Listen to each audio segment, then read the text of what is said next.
Hi, this is Sav, Katie, and Caitlin from The Accidentals. You're listening to your morning coffee podcast with our friends Jay Gilbert and Mike Etchart. Weekly music news for the new music business. From Billboard, how do artists get paid when AI models are training on their work? Bob Lefsetz weighs in on Spotify myths. From NPR, AI-generated music is here to stay. Will streaming services like Spotify label it? And another from Billboard, 11 Labs launches AI music model, signs licenses with Merlin and Cobalt. Here's how it all will work. Well, this is getting very interesting, Jay. Very interesting. And this is a very important show. We'll explain that in just a moment. So sit back and relax because we're going to start the show right about now. Stand by for transmission. This is London calling. Wake up! The revolution is at hand! Your morning coffee is on the air.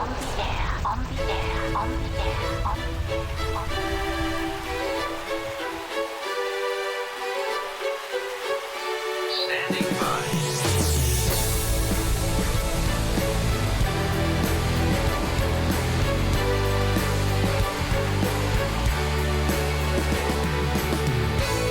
Your morning coffee, the weekly music news for the new music business. It's the highly curated, agitated, advocated, moderated, and liberated digital music information that you need to know. We are your digital music authority. And now from our studios in Hollywood, California, here's your hosts, Jay Gilbert and Mike Etchart.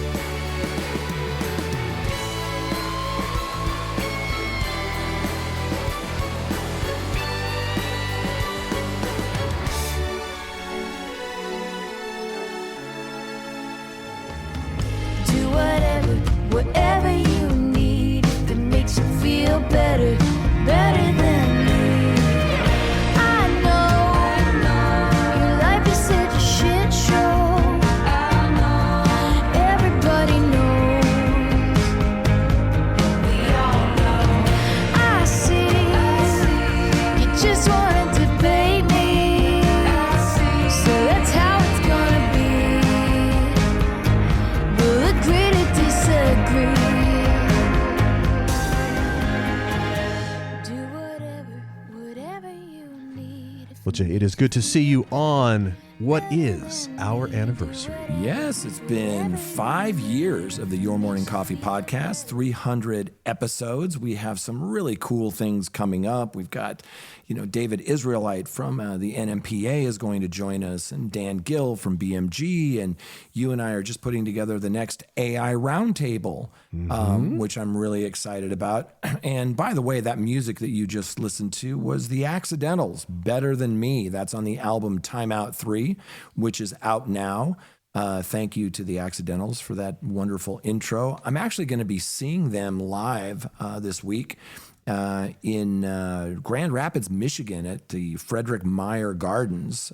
Big celebration there with Patty Pershela and the Bernie Sisters and Emma Zink. It's going to be a great week. I'm looking forward to it. And I see you have your Emma Zink T-shirt on. Yes, I do.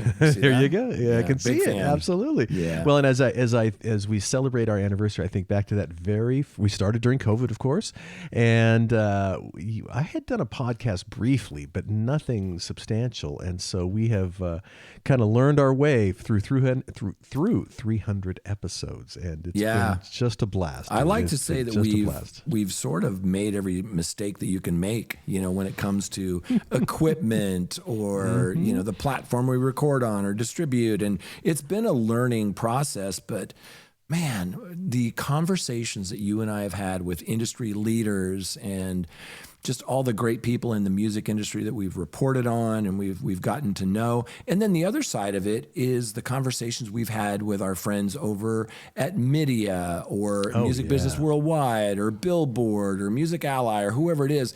We've gotten to know some really great people in the music industry, and it's just been a joy. It has just been a joy. And of course, doing it with you has been a blast. And, it cracks me up because, I know when we get on, whatever hour we do get on, usually in the morning on a Saturday, that you've had a very productive day already. And I literally roll out of bed and do this.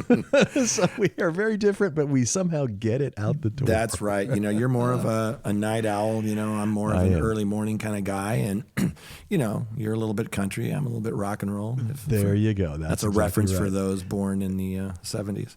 Right on. All right. Well, let's jump into some of the stories from our friend Glenn Peoples over at Billboard. Music subscription business will remain healthy into 2026, analysts forecast. So in a new Guggenheim report, analysts explain how price increases and new superfan tiers should keep growth steady in the second half of 2025 and 2026. Yeah, Glenn goes on to write that music subscription business, that business will continue to grow through 2026 thanks to customer acquisition, price increases, and the launch of high-priced superfan tiers, which we're going to talk about during the show.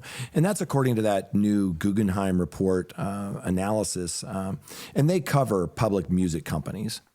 Right. So a wave of price increases back in 2022 and 23 subsided last year, leading to lower but still substantial revenue growth rates in 2025. Recently announced quarterly results have showed healthy industry-wide trends despite minimal benefits from price increases, analysts wrote in the report released last Wednesday. Yeah, Warner Music Group, Universal Music Group, they both reported solid subscription growth, and we talked about that on the episode last week, of like 8.5% for the quarter. Sony Music, which doesn't really break out subscription figures, they saw their streaming growth over 7%. Right. Another interesting article from Tim Ingham over at Music Business Worldwide. Tencent Music now has 15 million super VIP subscribers. They helped drive music subs revenue up over 17% year over year in quarter two. There's been a lot of talk about super premium streaming subscription tiers of late, not least the fact that Spotify is yet to confirm hard details or a launch date for its mooted high-price Music Pro offering. Meanwhile, in China, an equivalent product, Tencent Music's Super VIP tier, is doing quite nicely. Right. We've been talking about this, and the industry is really looking at them as the leaders. And so Tencent Music, they operate QQ Music, Kogao Music, Kuo Music, and WeSing. They reported that its total online music services revenue grew 26%, over 26% year over year. In the quarter, music subscriptions accounted for around 64% of that figure. The rest was made up from advertising services and artist-related merchandise and offline things like live performances. Here's a particularly interesting set of stats for Tencent Music watchers in the West. Total Music monthly active users, that's MAUs, actually fell year over year in quarter two, down about 3% to 553 million users. However, Tencent Music's total number of paying music users grow over 6% year over year to almost 125 million. Yeah, meanwhile, their monthly ARPU, that's average revenue for each paying user, that increased over 9% year over year. So, what is this SVIP thing? What do they get? And mainly, it's premium sound quality. That remains the most popular membership benefit. So again, the industry will be watching Tencent in this sort of, how are they, monetizing these super fans, and can that be part of Apple Music and Amazon Music and Spotify? It'll be interesting to watch this evolve.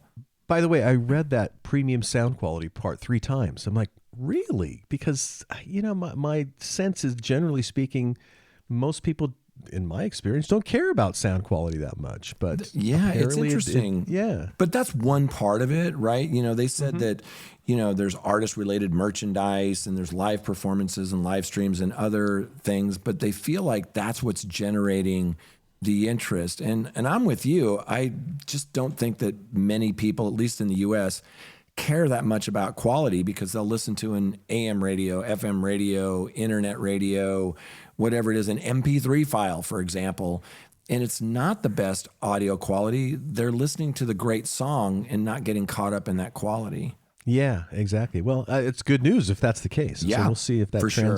translates here.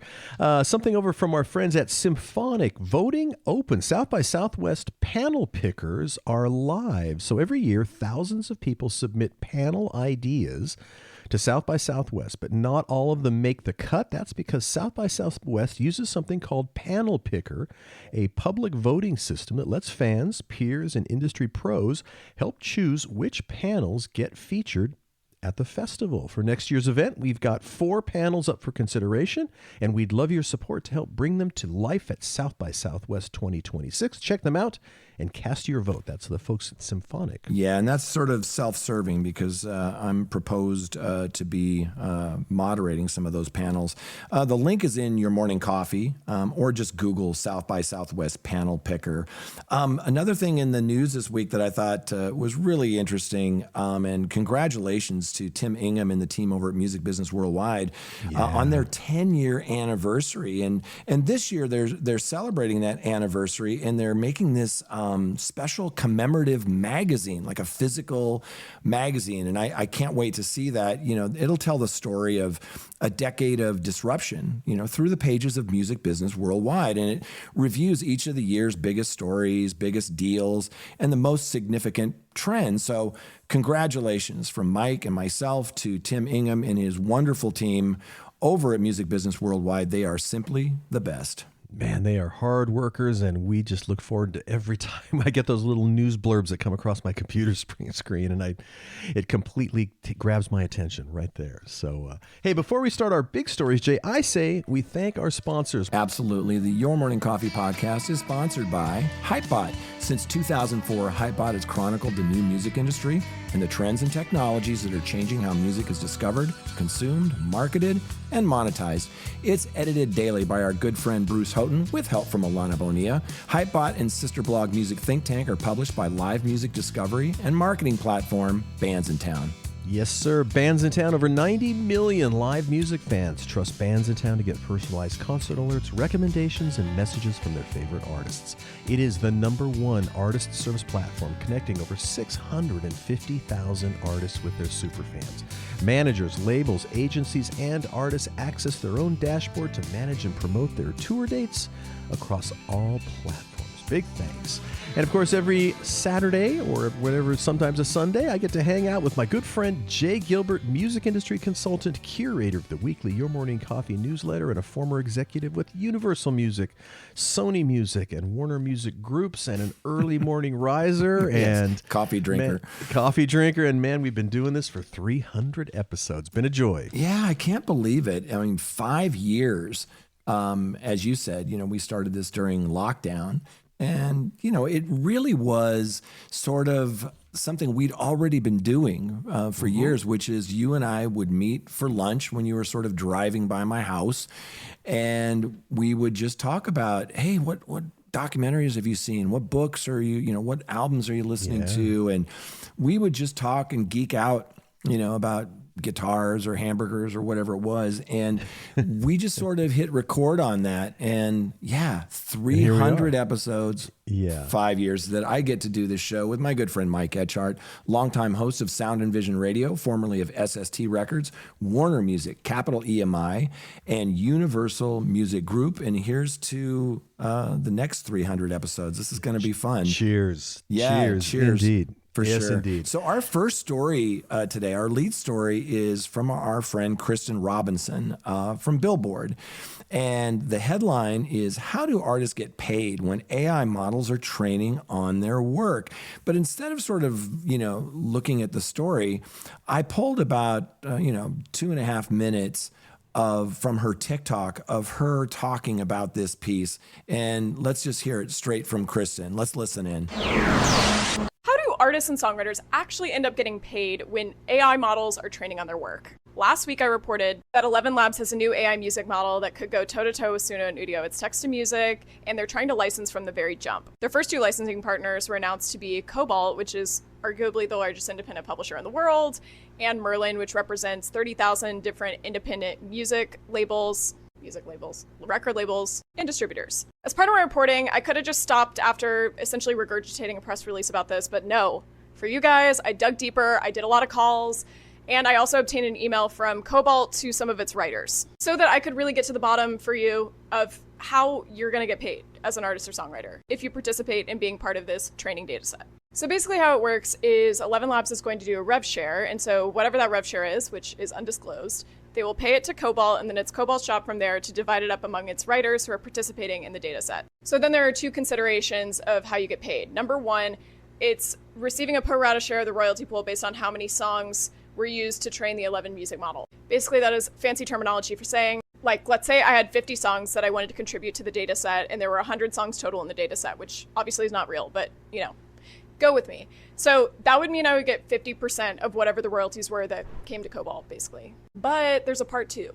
These results are weighted using digital proxies to finally determine what gets paid out to what person. What is a digital proxy, you might ask? It could be something like Spotify and how popular your song is on there, or it could be YouTube, or it could be charts. It's some measure of popularity, but when I dug around, I was not able to figure out exactly what the digital proxies are. So here's the deal. Let's say I picked a digital proxy. Let's say I'm Cobalt. I picked the digital proxy to be Amazon Music. Doesn't sound like a bad choice, right? Well, Amazon Music is much more popular in certain genres than others. So in all streaming services are like this. So for example, with Amazon Music, if you pick that as a digital proxy, it over-indexes with holiday music and country music. Holiday music because, like, if you say, Alexa, play me a Christmas song, that people do that all the time. YouTube, for example, tends to over-index in rap and in Latin music. There's no actual perfect way to determine the popularity of a song. Even the Billboard charts, even the Spotify charts, there's always going to be some level of skew based on how you determine that formula. So what is the most fair way to do this? I don't actually know. A lot of people wish we could go to an attribution model for payment, which basically would mean I'd use an AI music model. The output would then be broken down into all of the different things in the training data set that actually influence the creation of that song. The problem here is I get very mixed reviews from all the experts that I talk to about whether or not this is actually currently possible. And if it is possible, is it foolproof? And could it actually be used at scale? It kind of feels like we're a little bit far away from that. So is digital proxies the best thing we have? I don't know. You tell me. Oh, that is so great. It really is great. And, I had been reading her. We had been reading her for so long, and I had not heard her voice until we got together for the AI Roundtable. Yeah, well, and then we had breakfast with her. And then we had breakfast with her, and I saw her personality up close. And this is just her. I mean, and she is so sharp, and that's one of the things that impressed me when we first met her. She's quite young, and she just knows her grasp on all of this technology. She's very, very smart. And if you don't subscribe to her newsletter, Machine Learnings, which is free from Billboard, Mike and I highly recommend it. Yes, indeed. As Kristen said, a lot of people wish we could go to an attribution model for payment, but she's been getting very mixed reviews from all the experts she talked to about whether or not this is actually currently possible. And if it is possible, is it foolproof? Yeah, we'll be following this closely. Thanks again to our friend Kristen Robinson for that. Our next story, boy, there was a lot of buzz on this this last week. No shortage of opinions. The headline, Spotify Myths. And that was by Bob Lefsetz for his Lefsetz letter. And, we enjoy reading Bob's blog, email list, newsletter, however you want to say it. It's a little divisive at times. I agree with a lot of what he talks about. Some of it I don't. But Bob starts his thing off by saying that we used to get our news from a limited number of sources, which had fact checkers and authority. Now we get our news from a plethora of sources, many repeating information that they've garnered elsewhere, which is repeated to the point where, well, people believe it, even if it's untrue. Right. And then Bob says, which brings me to today's email from Mike Froge. Mike writes, of course, the hate isn't as bad for Apple Music, etc. Apple Music and Tidal pay nearly twice the average per stream royalty rate that Spotify does. Spotify may be the biggest player, but their average per stream rates are some of the worst in the game. Basically, they're the Walmart of streaming. They are the giant among the hobbits. So they pay people shit because they can. That's Mike Froge from Step Up to the Music Productions. Yeah, but then Bob responded. He said, number one, there's no per stream rate, period. On any of these streaming services, there's a pool of money which is divided amongst the tracks based on how many times they were played. Number two, tracks are streamed less on Apple and Amazon, and therefore each stream is worth more. Right. He says, let me dive in a bit here. There's a pool of money. If there's only one track and it's played one time, it gets all the money. If two tracks each get the same amount of airplay, they get each 50%. But what if a track is streamed 1,000,000 times instead of once? The pool of money is still the same. Therefore, each stream is worth less. Bob goes on to write that subscribers to Spotify are much more active listeners. Therefore, each stream is worth less. And what a stream is worth constantly varies based on overall income and the number of streams. As I stated above, there is no per stream rate. Right. He says it's basic math, but I see the misconception repeated ad infinitum, just like people believe all the fees go to Ticketmaster. Patently wrong, but it feels good. Maybe some don't know math or some want to ignore it, but it doesn't change the numbers. But someone must be screwing the artist, right? I mean, you're broke. It must be someone's fault. Yeah, Bob writes that the irony here is Spotify rebuilt recorded music remuneration, right? Many making a ton of money. Why? In all caps, he writes, because listeners are streaming their tracks in prodigious numbers, meaning the value of your track that is streamed 1,000 or even 100,000 times is not worth that much, which brings me to email number 2, he writes, and this is from Bruce Katz. Right. So Bruce Katz writes, regarding Spotify, I don't understand why you don't realize that all that has to happen is for Spotify to pay a little more of the money to the musicians. It's simple. Then the whole system works. People get their music from streaming. The musicians are fairly paid and can continue to create music. It's simple, in caps. Pay the musicians at least a subsistence wage. Then there would be no hatred of Spotify that you are continually scratching your head about. Okay, and then Bob Lefsetz responds, there are only 100 cents in a dollar, and if Spotify doesn't make a profit, it goes out of business and artists get nothing. Let's just assume you're not with a label. You've gone to an intermediary like DistroKid, to get your tracks on streaming services. If you were on a major, you may never even see a royalty because of advances and low percentage royalty rates. The dirty little secret is some of the biggest acts of yesteryear, some still on the road today, never got paid a royalty. Never, ever. Right. So he says, so you're running a business, you have income, you sell a product or service, you've got the cost of goods, the margin between the wholesale and retail, and you've got overhead. And if your income exceeds your costs, you've made a profit. Voila. At the end of July, Apple reported its quarterly numbers. There was a gross margin of 46.5%. As for net margin, it was 24.92%. He writes that when it comes to Spotify, the company pays out approximately 70% of the income to the rights holders. In its last report, Spotify had a gross margin of 31.5%, a full 15% less than Apple.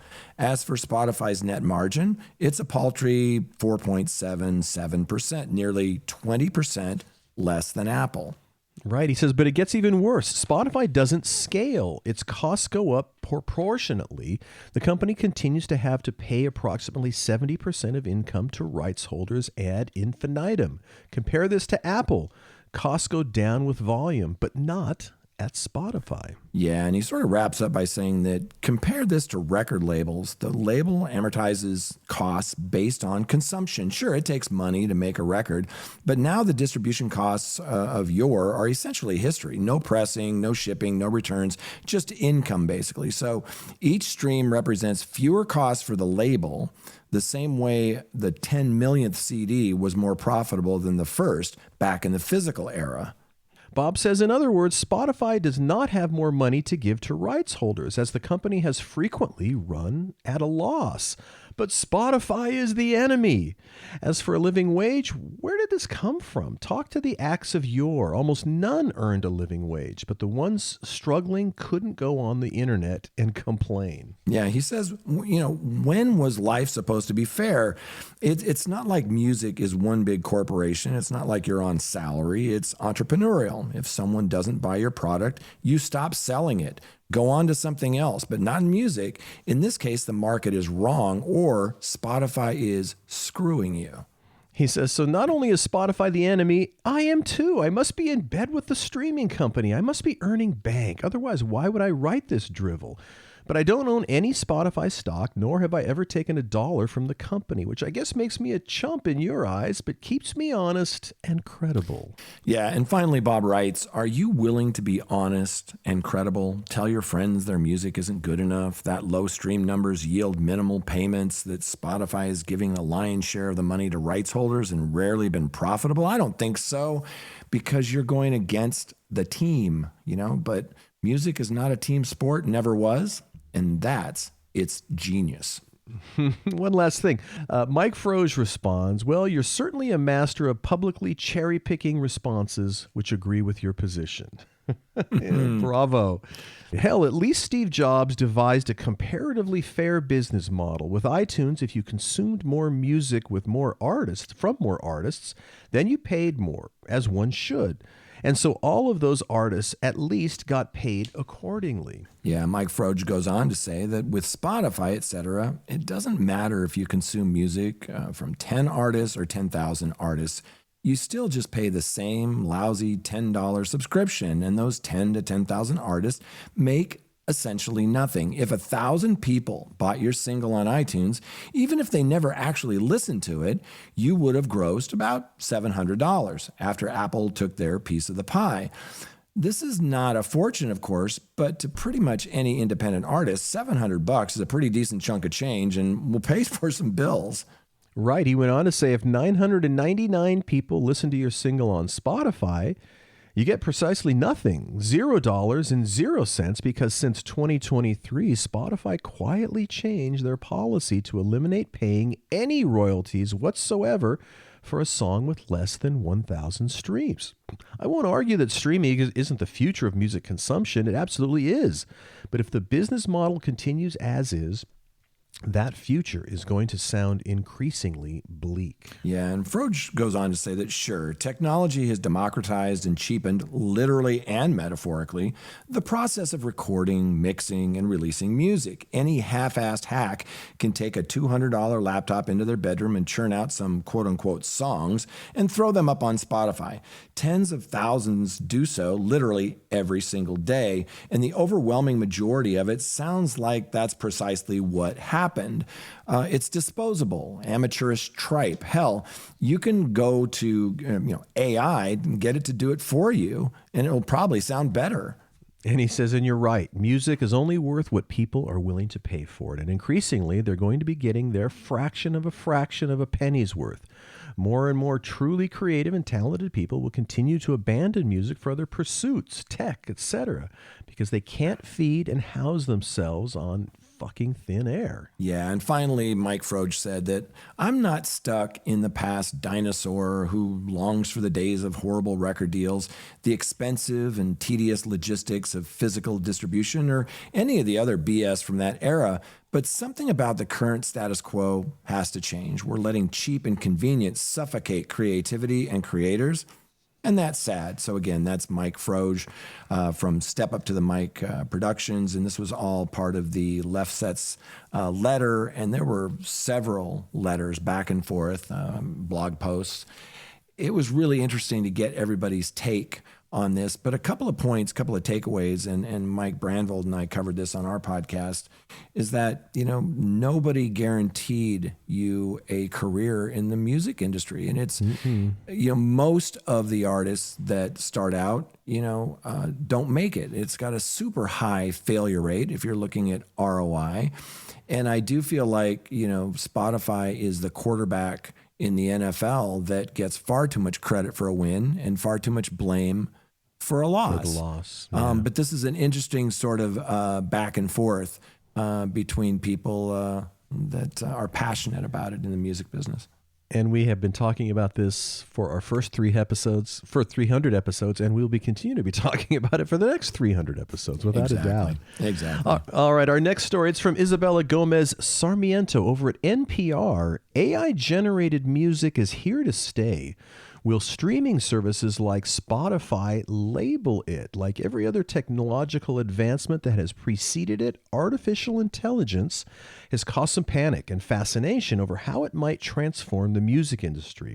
Its practical uses run the gamut from helping human artists restore audio quality, like the surviving member of the Beatles did with John Lennon's old vocal demos on the Grammy Award-winning track Now and Then, to full-blown deception a la the Velvet Sundown. Yes, we remember them.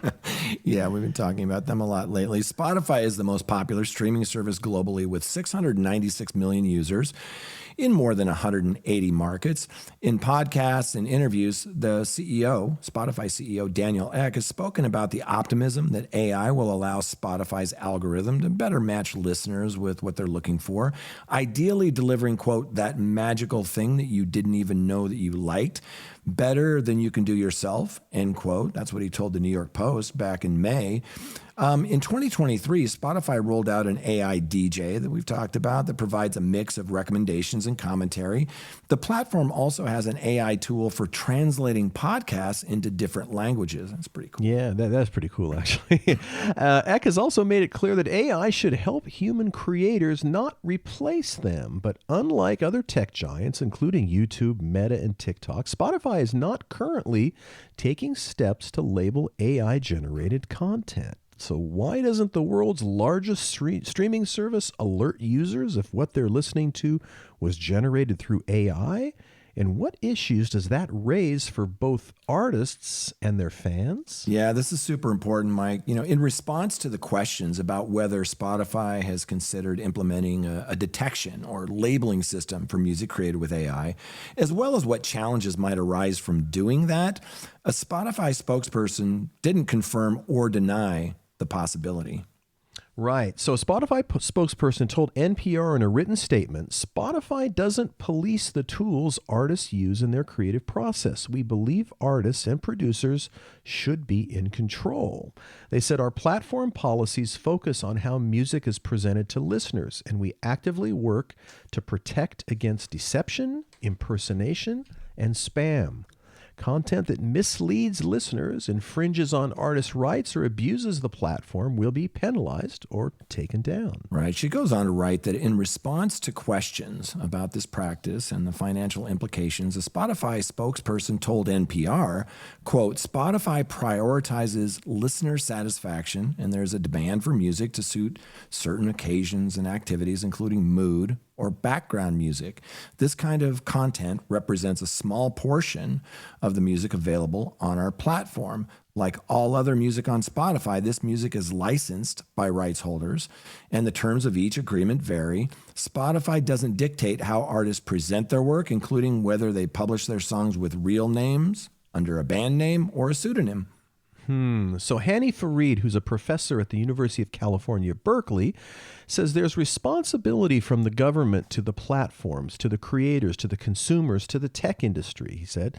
For example, you could say somebody created music, but they used an AI software tool. Why isn't that tool adding a watermark in there? There's responsibility up and down the staff here. Yeah, Farad says that AI-generated models move at such a fast pace, it's difficult to give people guidance on how to identify deepfakes or other AI-generated content. But when it comes to listening to music, he and Liz Pelly, who we've talked about in her book, Mood Machine, they suggest going back to the basics.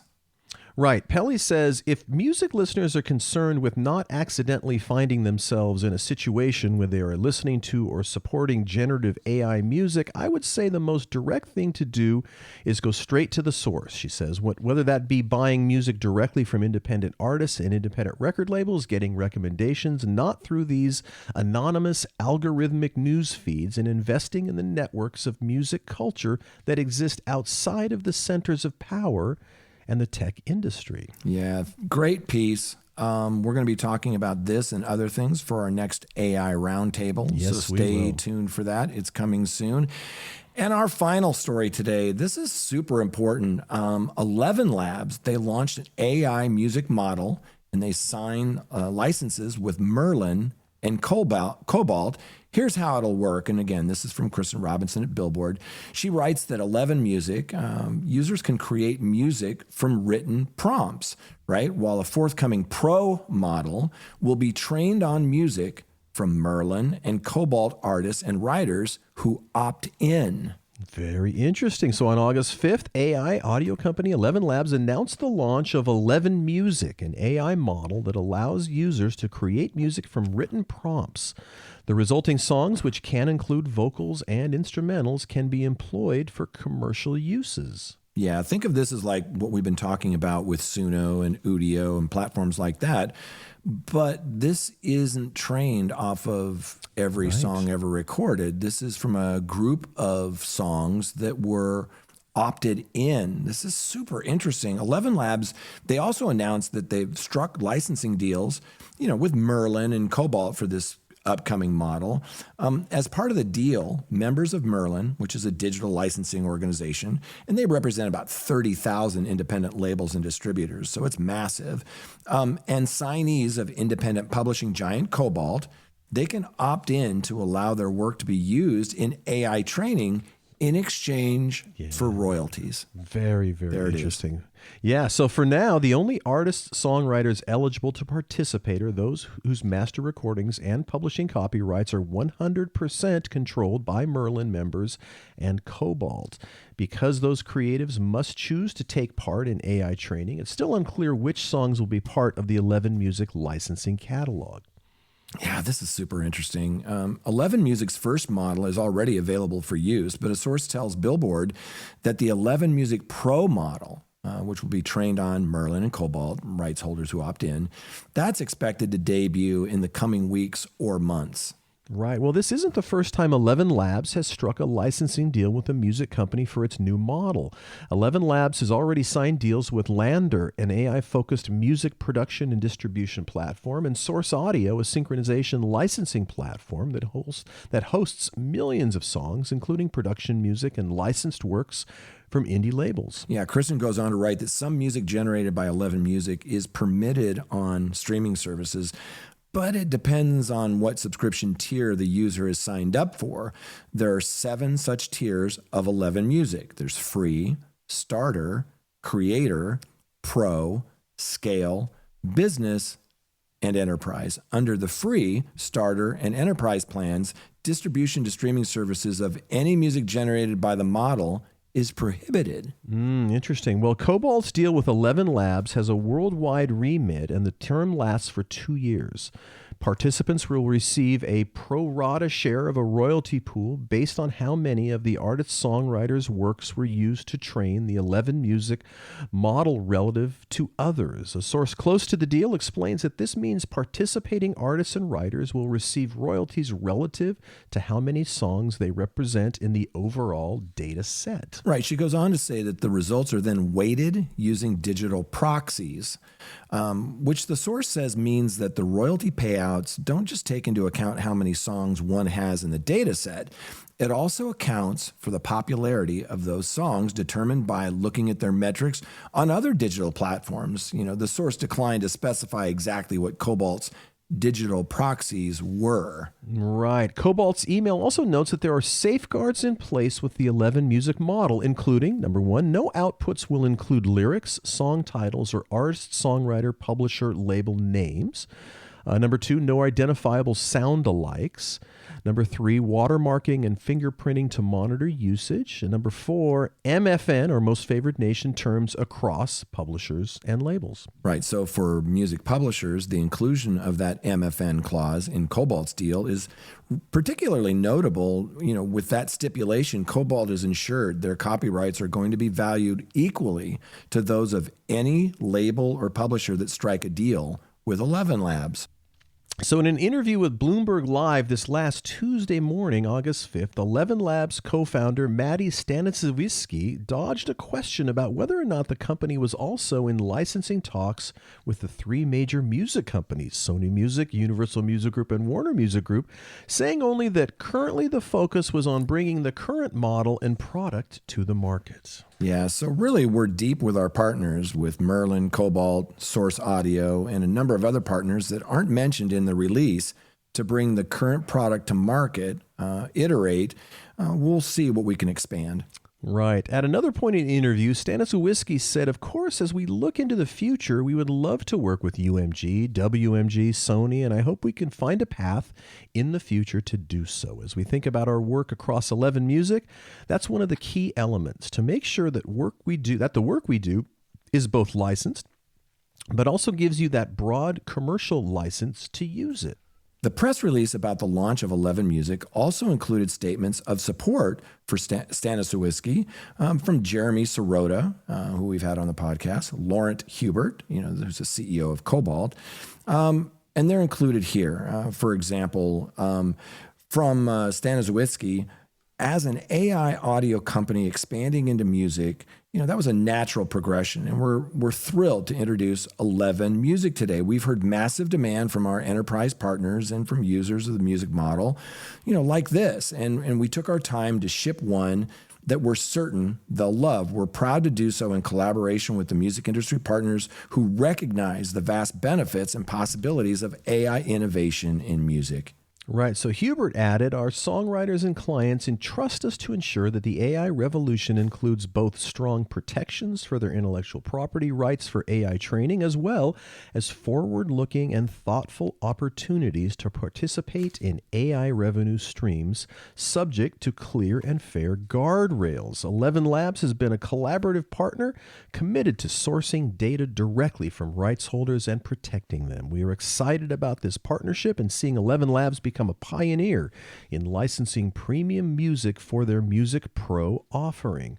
Cobalt looks forward to working with our songwriters and partners who wish to be part of this opportunity with 11 Labs. Well, that was really, really fascinating. It's crazy now that they're, this is what we've been talking about. You don't train your AI model on intellectual property that's not yours.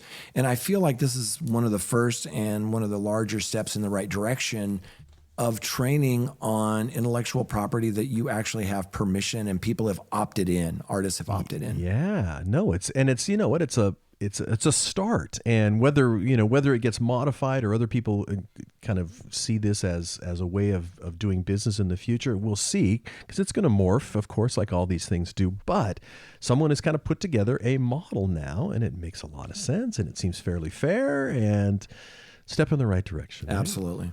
Yeah, all right. Well, hey, as we wrap up our episode 300, which, God, that sounds weird to say, or our 300th episode, I should say, we really appreciate you listening in. And if you enjoy the show, please tell just one friend. Jay and I would certainly appreciate that. And big thanks to our friends over at Hypebot and Bandsintown, with whom could not put the show on, without whom I should say we could not put the show on. So on behalf of my good friend Jay Gilbert, I am Mike Etchart. Thanks for listening, and we'll be back next week on the Your Morning Coffee Podcast.